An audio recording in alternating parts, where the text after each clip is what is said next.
Good morning and good afternoon, and welcome to our session on closing the STEM leadership gap in Africa. So my name is Dr. Ngozi Erondu, and I'll be moderating this session, and I'm really honored to do so. I'm really excited to talk about the STEM gap in Africa because we have STEM gaps when it comes to gender equality around the world, but we see it really pronounced in Africa. You know, even though women represent half the world's population, women and girls remain deeply underrepresented in science, technology, engineering, and mathematics, which is STEM. And according to recent data from UNESCO, less than 30% of researchers or people employed in research in Africa are women. So this is obviously a huge challenge. And, you know, often we only talk about the implementation part. We talk about, you know, in practice, in the field, 70% of healthcare workers are women. And we talk about like how 25% of that are senior leadership. And then out of that, only 5% of women actually run top organizations. But if we take a step back and we look at the actual pipeline of like really equipping women and girls in science, technology, engineering, and mathematics, you know, that's something that's not talked about as much. So I'm super excited to welcome 4 extremely qualified panelists that have worked extensively in Africa, and that, you know, we have former heads of state, we have scientists. Actually, let me just get right into it. So first we have Dr. Aniebo. She's a molecular geneticist and infectious disease expert, and she's founder of Afroscientric. I'm sorry about that. I hope that I pronounced that right, but we'll get into her organization and what she does for women and girls during the conversation. We also have Dr. Ameenah Gurib-Fakim. She was the 6th president of the Republic of Mauritius. She's also the managing director of the Centre International de Développement Pharmaceutique. And we have Dr. Francine Ntoumi. She's the founder, chair, and executive director of the Congolese Foundation for Medical Research, and she's also a parasitologist. And finally, we have Dr. Salim Abdool Karim, who is the director for the Center for the AIDS Program of Research in South Africa, which is called CAPRISA. And he's also the Pro-Vice Chancellor at the University KwaZulu-Natal in South Africa. So, all right, let's just get into the questions now. And Dr. Gurib-Fakim, I hope it's okay if I start with you. So you have a PhD in organic chemistry, and you're celebrated for your scientific achievements, and you're the first female president of Mauritius. I mean, that is amazing. And we all know that there's barriers for women and girls that start at a really early age and continue throughout a woman's life and work. But you rose to the very top of politics. You're a professor in science now. Can you tell us like your story and how, like what really equipped you to overcome these barriers? Thank you again for associating me with this very important discussion. I think we can't have enough of this discussion because, as you have rightly posited, this discussion in why we need more women in science, why we need science in Africa, if at all. And I think the continent is ripe for that now, this kind of discussion. To come back to my story, I will not extrapolate too much, but just point out a few things. You've mentioned the presidency, you've mentioned professor, you've mentioned all the, I think the journey to the sciences start much early. And I was lucky in a way because I grew up with a fantastic cheerleader who was my father. And he told me that I could do anything. I was capable of doing anything. And I think this confidence that was instilled in me from a very early age, it helped me a great deal because I could then take risk. And risk, I took many risks in my life. But I think it's very important to have those cheerleaders from the family, from the immediate family, to boost up the girl's self-confidence. And when I went to school, I went to a Catholic school. And here I have to say this again because it matters. I'm a Muslim by religion, and my father chose to send me to a Catholic school. And I think the diversity and the thought process behind this decision was very important. And my teachers who were there, they were nuns, and they were all sorts of mix of teachers. They taught us science in a very practical manner. And again, this is something that has to be put down in the discussion because science must be taught in this one. You have to smell it, you have to taste it, you have to touch it. It is not by rote learning. And this is the only way that you will be able to develop critical thinking among these kids. And then there was some very life-changing moment I witnessed as a child when, because Mauritius being close to South Africa, we managed to see the landing of men on the moon. That was a moment that was, to me, transformational. The second moment that came, and I think here I am very pleased to see that our dear friend Salim is on the panel. He will know, of course, the importance of what I'm going to say is that I also read a lot about the achievement of Dr. Steptoe when baby Louise was born, the test tube baby. And this, to me, have been transformational events, and this shaped my decision to go into the sciences. Having said this, when I went to see the career guidance officer, he was quite dismissive, and he looked at me walking the door, a waif-like, girl coming in and saying that I want to study science. He looked at me, from the top of his nose and said, "Why do you want to do science? This is for boys. I mean, it's not for you, for girls like you, And also, when you come back, there'll be no job for you. So why do you want to go in an area? Go and study home economics, go and study this kind of stuff." So I went back home and I said to my father, well, this is what the guy said to me. He says, "What are you going to do?" I said, "I'm going to follow my heart. And you have told me that I can do anything, so I'm going to do just that." And I went out there, did a BSc in chemistry, followed my passion, and didn't know what to do with it because I was told there was no job for me. Then I went on to do research because I spent 1 year out in industry and in a big pharmaceutical company. And so I got the ropes of research. I got infected by this virus of research. I went out there, did a PhD in chemistry, not knowing what to do with it, came back to Mauritius, still looking for the chemistry, landed in the pot of traditional knowledge, just like Obelix, I never came out of it.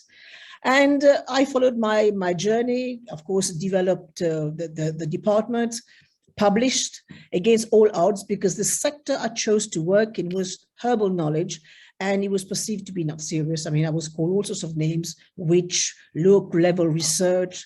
I mean, I was working on weeds, so that couldn't be serious.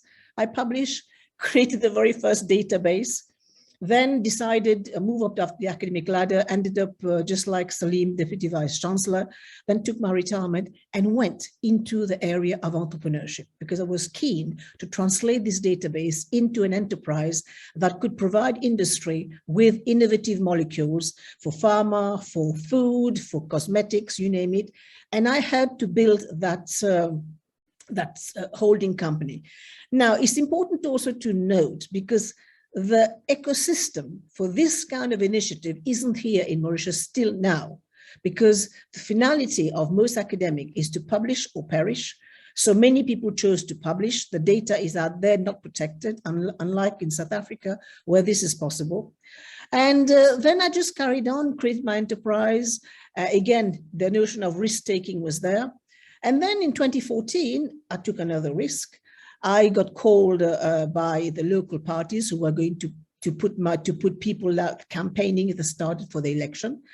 And they said to me, you have some interesting attributes. And I said, well, these have been negative so far. I'm a woman, I'm a scientist. I have no political baggage at all. And I'm a Muslim, and that's in Mauritius, we are in a minority. So that when you flag it, it will not do your party any good. It's not, don't worry, we'll do it. I said, okay, you can run with my name, but on one condition: you'll have no money from me. You'll have no time for me. I don't have time to campaign. I'm a businesswoman right now. And so they were running with the idea, and lo and behold, 11th of December, I was sitting in my office and I was watching, of course, the counting. And at the end of the day, when all the counting has been done, I said to myself, oh my God, I'm the president. So that has been my journey in a nutshell. And now that I'm outside of office, I'm now really pushing for empowerment of girls in STEM, because I recognize the importance of having women in that position. And my main mantra, if you just Google, you see that I say all the time, a bird cannot fly with one wing. We need both wings. And we need initially quotas, because this will be the support, the prop that women need, eventually going on to parity. But I think we'll see in the course of the debate that's still a while yet. But nonetheless, we have to push for the minimum of quota. We need to legislate. We need to put in the law that women representation matter. And we should get more women out there, but more women out there will happen when women have role models, when women are empowered, when structures and stereotypes are addressed. This is when women will emerge. So that is my little contribution for the moment. My goodness, what a start and what a journey. I mean, I think, all of us on here, man, woman, whoever, hearing that you can go through this, journey, that you go through academia, end up in politics, and continue to push what you really believe in. I think that is so inspiring, and it's just really powerful. I mean, you said so many things that I think, we're going to get to during this conversation, but one thing that really stuck out to me was, this mindset of after academia going into entrepreneurship. There's more to science than just writing papers, even though papers are important as well. And if Dr. Ife, if it's okay if I can go to you, I mean, you founded Afroscientric, which is a social enterprise that mentors and trains young African women and encourages them to pursue careers in science. And so, what I'm hearing from, what Dr. Ameenah just said about her father being a cheerleader and the need for role models, it seems like you've picked this up already. Can you really tell us about you write also about power dynamics in STEM? What has it meant to you to be a woman and an African in science, and just kind of explain your intersection with us? It's lovely to be here. So it's obviously a gender conversation. Women scientists have a very important role to play in scientific leadership and also in contributing to Africa's development and transformation. Unfortunately, like you've already highlighted, there's a substantially underrepresentation of women in higher education, in sectors, STEM sectors as well. And my impression is that this is obviously the case because women are seen and treated by society as being inferior and less capable than men. And then this then spills over into the educational and professional lives. Again, this is a global issue. It's not just unique in Africa, where you've already highlighted the percentage of women underrepresented. They account for 53% of women who get a bachelor's and master's, 43% graduate to a PhD, but they only make up 28% of researchers in all fields. And then when you look at STEM specifically, that's 30%. And when you come to the African continent, it's even smaller. I believe there's a systemic bias, so pervasive and ingrained that even when people are being biased, they don't even know that they're being biased. Women are just simply not taken seriously as men in society. And again, this dynamic is of course magnified in the STEM field. And so gender disparities in scientific workforce leaves women in junior positions, and little responsibility, not a lot of power to make decisions. And then this then ends up in them being in a situation where there's limited leadership and opportunity. Unfortunately, this is such a huge problem because when they leave, to come back is also very, very difficult. The problem with biases is that it pushes women out of it. Totally. So some women might start in undergraduate, studying physics or chemistry, and then go into banking, right? Generally do this at the lower level. And then this, of course, is at the detriment of science. All science is shaped by people doing it. It should be shaped by people doing it, everyone doing it, but men and women. And of course, we've seen evidence over and over again that diversity produces better science. So the issue, I think, when we talk about gender and how that actually intersects in STEM is basically in an African situation, let's look at it from a cultural perspective, right? So again, culturally, in most societies, girls are regarded as inferior, like I said already, but this belief obviously is permeated through every part of life, and the discrimination still carries on. Even parents have inherited some of these internal biases where, if there's a thing in rural areas, if there's not a lot of money and then you have to send someone to school, you generally would send your son rather than your daughter. And then this also affects women when they're growing up, they lose a lot of time because, again, childbearing and being able to, they have to be, they're tasked with taking care of the family, because, again, the societal expectations that women are and their partners, they have to sacrifice for their partners in the family. It really affects the progression through the sciences. So I personally think the solutions to all of this is everyone kind of has to be conscious about that. You know, the entire population has to be made aware that, you know, there is the need to allow women to participate in these things. You know, let everybody, the teachers, the policymakers, women and men, have to all be involved in that. And I personally think the starting point for that is removing all of this discrimination, and education is an amazing way to actually get that started.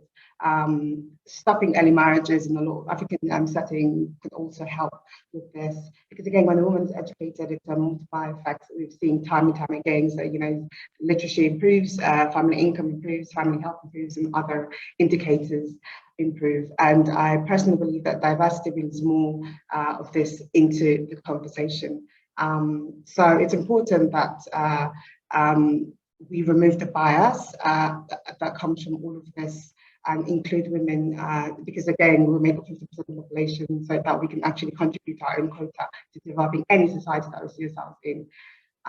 For me, as an African scientist, why this is very exciting is that using my scientific skill and knowledge to solve Africa's problem is actually an amazing opportunity, you know, because when you're closer to the problems, when you're closer to the issues on ground, and you're a scientist, you use all of those skills to solve it, right? You think about innovative ways to solve a problem. When it affects you, like, I'm a malaria researcher, I get bitten by mosquitoes all the time. And so the way that I think about malaria research is different from when I'm not. This is just me being African when I'm in Nigeria and I get bitten, my innovation actually skyrockets compared to, say, if I was in England. So it's just something about being closer to the problem, and I think it's a huge privilege to be able to be there.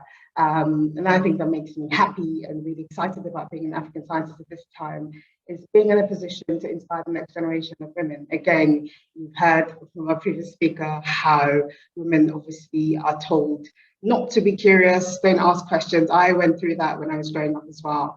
Again, I had a dad who was absolutely amazing. And I've actually been opportune to have quite amazing mentors, starting with my father and then going on in university, and have had quite strong male mentors, from being my supervisors in my PhD and my like work mentors. I do have some work mentors, so I've been privileged to have that.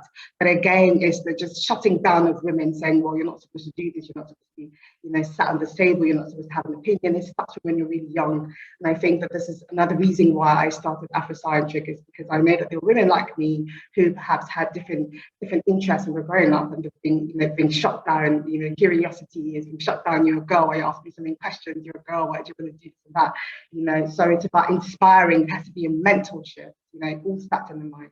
If you can overcome that mental disposition that you're susceptible to in your environment, being African, or, you know, it always starts with that. And again, the population matters, and so it takes all hands to be on deck. Society has to put that. And Afroscientric, that's what we do. We try to help women, give them the skills, and also help them have that mental shift. Fantastic. Thank you so much, Dr. Ife. I mean, you know, what really came out was something very similar to what Dr. Ameenah was saying about, like, you know, the cultural biases, these obstacles and roadblocks that we may have in our families, that we may have, you know, outside of our families through the education system. And you highlighted, Dr. Ife, that education is critical, you know, being able to, you know, when there's just an ability to send one child, and it's like, you don't look at the child that is the most likely to actually succeed. It's, you look at, okay, we're going to send a boy. So, you know, I really want to take this now to Dr. Ntoumi, because, you know, she started this Congolese Foundation for Medical Research. And Dr. Ntoumi, you know, you have really dedicated yourself to training and supporting students. Do you see significant changes in their experience when you compare them to your own? And also, you know, what could you say about the unique challenges that are facing researchers who are young, who are African, and who are female today? Thank you very much, and good afternoon, everyone. And it's quite, I'm amazed by these wonderful women, and Mrs. President, Dr. Ameenah, you are so inspiring for me. So that's really great. So when I look at my own experience and those of my students today, I know that the gap between my Congolese and German students is quite huge, because I'm teaching here in Brazzaville at the University Mariengwabi, but I'm also attached to the University of Tübingen in Germany. So why I see a huge gap between Congolese and German students? First, the way to train has dramatically changed in Europe with internet, and there are many possibilities of online training, access to a lot of educational materials. But here in Congo, internet is very expensive for Congolese students, and they do not have access to all these opportunities, and I have to teach differently. So I'm using, traditional and old-fashioned of training, because that's the only way. So of course, I try to improve that, but it's difficult. So globalization is an opportunity, but also a challenge. But now with regard to gender, there is quite a slight improvement when I compare to previous years, because there are more young women in immunology, molecular biology, what I'm teaching. But among the unique challenges for female African researchers, as mentioned by the other speakers, the culture and the environment continue to make a pressure on them. And here a woman is not considered accomplished if she's not married or she has no child. So the young female scientists need to be encouraged through different support. And I note, as mentioned by Dr. Ameenah, that the primary support should come from the family. And when they have this support, they can go really very far. I have observed that. And also today, when I have grants, and in some grants, I have family package bursaries for women. So if even they are pregnant, they continue to receive their stipend, their bursary, and that's really a very important incentive to keep a young female in science. And as mentioned also by the previous speaker, the role model is very important. It's important for these young African women to have African models, not to have Marie Curie and some models so you're far from us. That's very important. So, and of course, it's crucial to have infrastructure, to develop research culture, and to make the scientific career attractive as much as possible. Thank you. That's it for now. No, I really appreciate that. Thank you so much, Dr. Ntoumi. I mean, I think when you said that within your grants, you actually put a stipulation that, when women are pregnant, they're still receiving their stipend. I mean, that to me just speaks to why we need women leaders in STEM, right? To have that, not to say that men can't think like that, but historically they haven't, not exclusively. It's just easier to think about things that you have experienced and that you've gone through. But we still have, we all gave these statistics throughout this conversation so far. The majority of leaders in STEM in Africa and around the world are men. So it must be important to have their voices in this conversation as well. So I'm really happy to talk to Dr. Abdool Karim right now. Dr. Karim, you've made significant contributions to HIV treatment and prevention, including, co-leading CAPRISA, the 004 tenofovir gel trial, and you did this with your wife. And this was a groundbreaking trial that provided the first evidence that antiretrovirals can prevent sexually transmitted HIV infection in women. Can you speak to the barriers that you've seen in women scientists that you work with, and what have you done to support them? I'm particularly interested in, how you've supported your wife as well. Would love to hear some of your story. Thank you.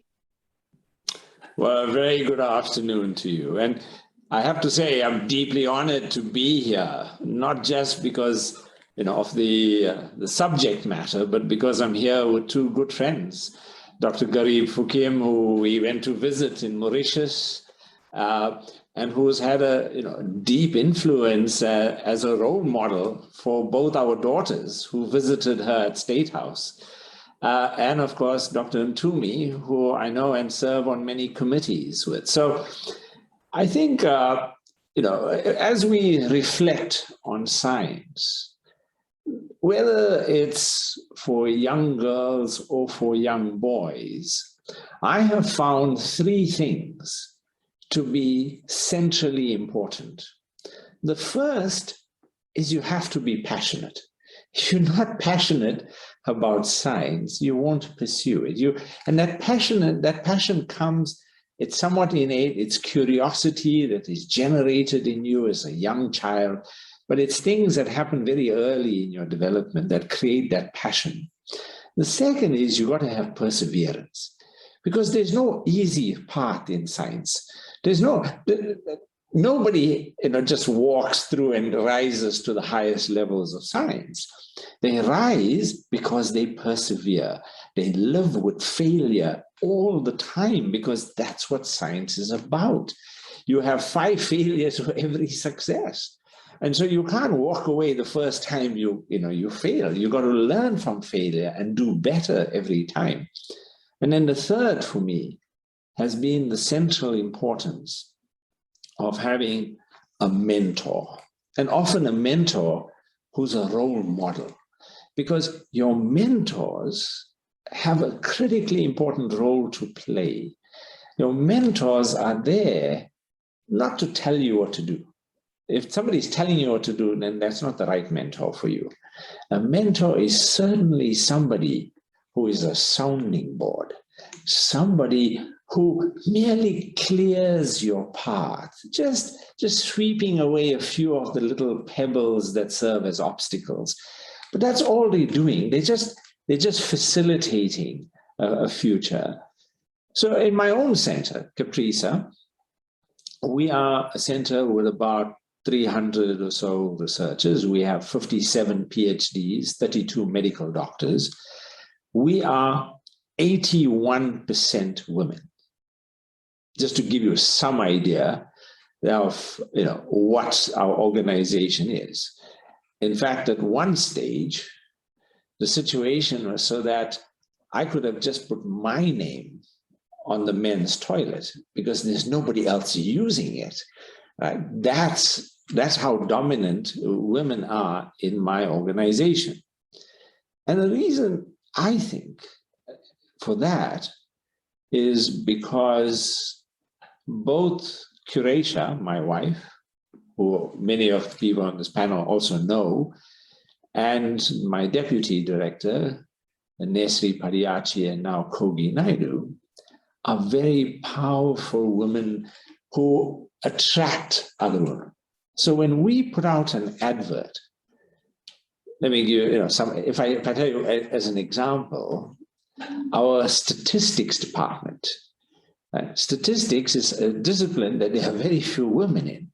My statistics department is headed by a woman, and it's 90% women, because other women are creating the opportunities and serving as a role model. So when we put out an advert looking for somebody, whether it's an immunologist or a statistician, over 80% of the adverts are women, applicants are women. So I think you've got to create a conducive environment, an environment that women are coming into where they know there's a glass ceiling. You can't get away from that. That glass ceiling is there, but they understand how to circumnavigate past that glass ceiling, and they are given the opportunity to do that. And I think if you create those opportunities, you can create the kind of environment that makes success. And I will just end off by saying that I think one of the other important things is that the few men that we have here, we do not allow, and I will never serve on a mantle. And I think this is quite an important thing for us in science, because for many years, I used to be on panels that were all male. And now I will simply not do it. If they invite me, I make sure that there's a woman on that panel. And I don't want a token, it must be real. So I think all of those things go towards building a future that sees greater equity across gender in science. Thank you, Dr. Karim. And I don't want to put you on the spot. I think I know the answer to this, but in your senior leadership, what percentage are women at CAPRISA? So senior leadership comprises 4 people, which is the director, myself, the associate director, which is my wife, the deputy director, who is a woman, and the chief finance officer, who's also a woman. So okay. I'm heavily outnumbered here. You have to know that. I'm outnumbered no matter where I go in this organization. Fantastic. You're practicing what you preach, and we are all here for that. I'm sure, if we're on this panel.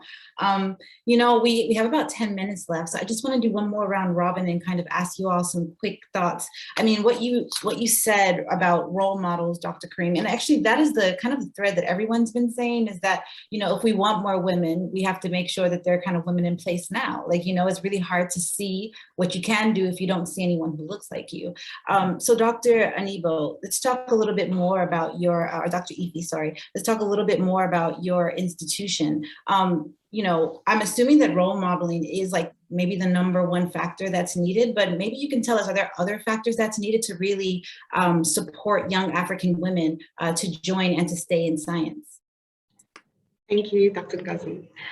So I'll just quickly talk about 2 things. The first thing, again, mentorship, which is basically a change of mindset. You have a lot of women coming and not really understanding a trajectory. So, because again, they're kind of confused about the cultural aspects of things and their professional aspects of things. So what we generally do is provide guidance, dealing with, the traditional and societal and cultural pressures in women. And one thing that I always get pop up is the decision to do a PhD. So a lot of women who want to do a PhD, maybe around the ages of from 27 to about 35, they really get pressured by the fact that in certain African countries, like Nigeria, for example, if you're chasing a PhD, they think that you might not get married, or men might not be attracted to you. And in this part, of course, marriage is actually very important. And then what I say to the women is, the most important decision making, the decision that you can make for your life is who you get married to. That's the most important professional decision you can make, because if you end up you don't want to do a PhD because you might scare men away, or I don't really understand that. So we should try to talk to them and say, look, the person you're supposed to be with is supposed to support you through and through every stage of life, no matter what your evolution is, the changes. If someone wants to take it away from what you're supposed to do, what you're passionate about, what you're called to do, where your destiny is supposed to be, where your destiny leads you, then you don't really have a business with that kind of person. So it's again it's a cultural shift, and it's not just the one of conversation, it's a continuous sort of conversation to get them comfortable to doing that. Another thing is, again, giving them the skills, how do I write a personal statement? How do I make my CV look more attractive? How do I write for this, put in a really good competitive proposal to win a grant? So we then arm them with, practical skills to be able to actually put an application in and get opportunities. So those are the most important things that I've found in my practice that helps women get onto it. Thank you, Dr. Ife. You know what? I think that might be the quote. I mean, we've had a former president speaking to us, so I don't know if this can actually be the quote of the session, but who you marry is the most professional decision you can make. I mean, that really spoke to me. And if you believe in bride price and you practice bride price, in our tribe, Ife and I's tribe, a PhD actually raises your bride price, so don't let people scare you off. Anyway, so moving to Dr. Ntoumi. So you've worked in, several different settings, different countries. You told us about the differences between like working in Germany and working in Congo. And so, when we're thinking about African countries and throughout the different institutions, I'm curious to what specific institutional changes that you would make. You're already doing things to attract young women, but what else can other institutions do to really attract women and to make sure that they're able to rise in their institutions? Ooh, Okay, thank you. I think first it's essential to map out the STEM education ecosystem, as mentioned by Dr. Ameenah, and to increase the quality of STEM education with showing significant examples of good practices and impact, and also to have a gender policy at institutional level to improve the governance in that respect, to monitor and evaluate progress at institutional level, at country level. That's key. And the African Youth Union has today a gender equality strategy, and for the creation of appropriate interfaces between government bodies that makes policy, the university community that trains the workforce, and the business community that absorbs the university graduates. So, and translate research into improvement of economic and social sectors. So STEM can be really seen as an instrument for countries to work together for sharing and exchanging knowledge, as said by Dr. Salim. Using their experience, sharing this experience is very important, and to replicate that, and to replicate also best practices. I think that's what we really need to do, to listen and to replicate, to adapt what has succeeded in other countries or other institutions. Thank you. Fantastic. Thank you, Dr. Ntoumi. I think, what I'm getting from you is really, not just talking about it, but actually having like policies and, monitoring and evaluation mechanisms to actually measure progress. That's how we're going to go further. And, Dr. Ameenah had said earlier about, she was talking about like the, what is it called? Quotas, that we have to start somewhere, and like actually institutionalizing quotas might be a way to start. So Dr. Ameenah, coming back to you, part of getting more women into STEM is that hard work of, changing culture. And, Mauritius is a high income country, and it has a lot of challenges that, when it comes to gender equity, that other high income countries have, where you have a lot of women getting educated, but that's not like represented in the workforce. And so I'm just curious, what leaders should look like and act like to really break these barriers to women going into STEM. And also, are there any lessons from the experiences that you told us that, anybody that's watching this panel right now could really apply to their organization or their institution or their family to get more women into STEM? Thank you again for this question. It's very, very important. I think, at some point in our history, and this is true also for many parts of Africa and the world, educating a boy made economic sense. And for us, the game changer has been in 1976, when education became free for all. So then the families didn't have to worry about the expense of educating a girl, because the perception culturally is that the girl will leave the family and the benefits will accrue, of course, to the in-laws. But when the family didn't have to worry about where the money is going to come from to educate the girl, that was a big game changer. Now, having said this, with free education, that has been the driving force behind the fledgling industrialization of our country in the early 1980s. Because at that time, of course, unemployment was very, very high, and this became, of course, a very, very important way we can absorb, unemployment. Because the women were getting educated, they could then stop cutting sugarcane, they could then go, of course, into the manufacturing sector, and the rest, of course, we know is history.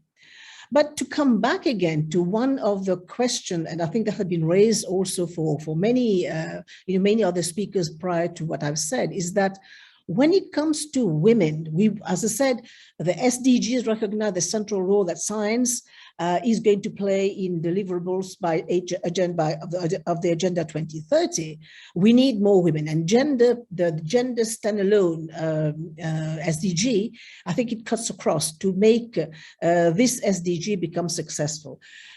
Having said this, one thing I think that most women are aware, it happened to me, it happens to many other women, that the woman has to work harder than the average male counterpart. I mean, I'm very pleased to see what Salim is doing in empowerment. We need more of such example right across. But unfortunately, Salim remains one of the few good practices which are happening here. So first of all, the woman has to accept that she will have to work harder in order to come to that level of consideration for a promotion or for a new job. But there is something else that we also have to appreciate, is that because the woman very often is not confident enough, she may not apply for that post. She may not apply for that promotion until she feels she is 200% certain that she will get it. So this is where we need to kind of really build the self-confidence of women to go for it. And the man will go if he is 40% prepared. But that's again cultural. We have to really address this, and we are addressing it because we are gradually seeing the feminization of many posts, bar, of course, the political arena, but that's a different beast altogether. We're seeing feminization of the judiciary. In fact, this week, we're going to have the very first Chief Justice is a woman. We are seeing feminization in the medical profession, in engineering, you name it. So it is still work in progress because there are so many barriers preventing the woman getting to achieve her full potential. And there is also not only the glass ceiling, we are talking about the glass cliff, we are talking about the leaky pipe syndrome. So if we want the output to be higher, we need to put in more of these women.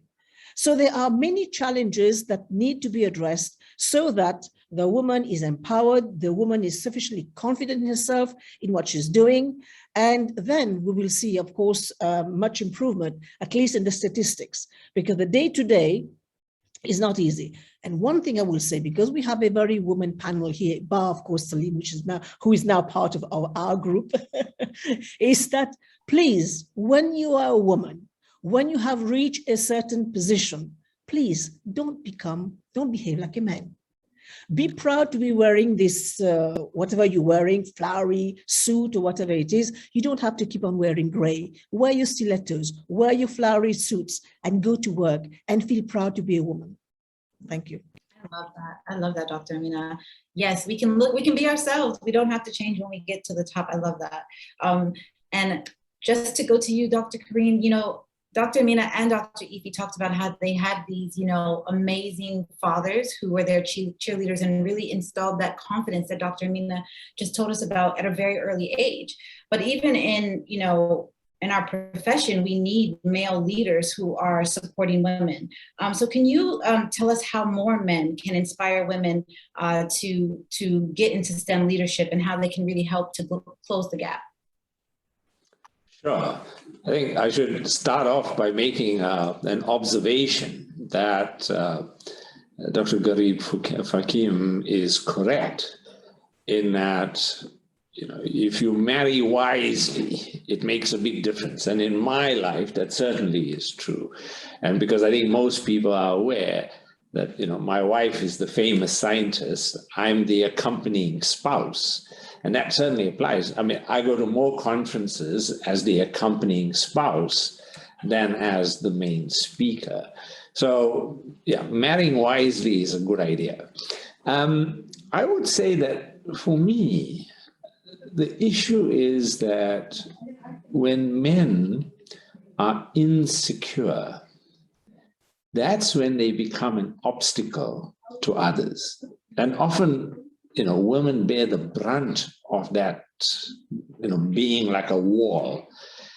And I think that being comfortable and confident in yourself and being secure in who you are is really important. And that is what enables you to encourage others.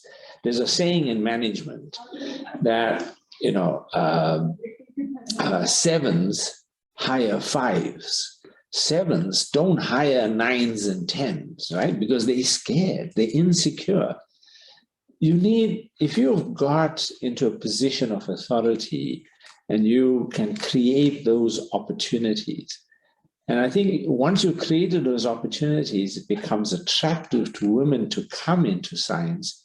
You've then got to create the operational environment that supports them. Otherwise, it becomes an alien environment. I'll give you an example. When I worked in a lab in the US, the big thing there was that you went after work, to one of the local places where you had something to drink, you had a sandwich. That socialization is critical because that's where the collaborations are established. That's where the new projects are coming together. And unfortunately, many of the women were married and they have to head for home because they got children, they got babies, and they got to pick up kids from the creche. So they can't join that. So we were unwittingly creating obstacles to their advancement in science. So you've got to create those opportunities, but you've got to create an environment that enables them to thrive.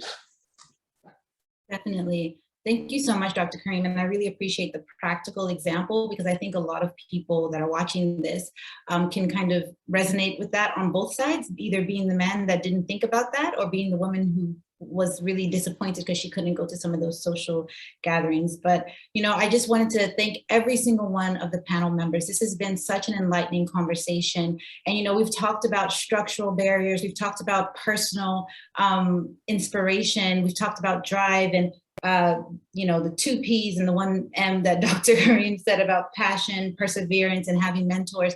I think that so many people that are watching this can take a lot out of it. I mean, for me, as an epidemiologist, I think everything that you all have said, especially the confidence and not really understanding, what my skills could actually contribute or what I'm doing at, why am I at this table to begin with? Those were definitely obstacles that I encountered. And so I just feel great that I feel that, great women like, Dr. Ntoumi, Dr. Ife, Dr. Ameenah have gone through the same thing. So I hope that other folks that are watching this can kind of overcome those mental barriers and hurdles as well. And that men and women that are watching this can really take away what Dr. Karim said about, insecurity. I think we're all fighting with it. We all have challenges. Social media kind of makes it worse a lot. And we have to realize that, I read the book about kind of how Google started. And Dr. Karim, they did kind of exactly the opposite of what you said. If they were 5s, they hired 9s. They didn't feel like they had to be the smartest in the room. They just needed to coordinate the smartest people. And I hope that we can start doing that on the continent, because we have so many intelligent folks. We just need to build those pathways for them to walk down. So yeah, I think I'm going to end the session now. So thank you all again. And I hope to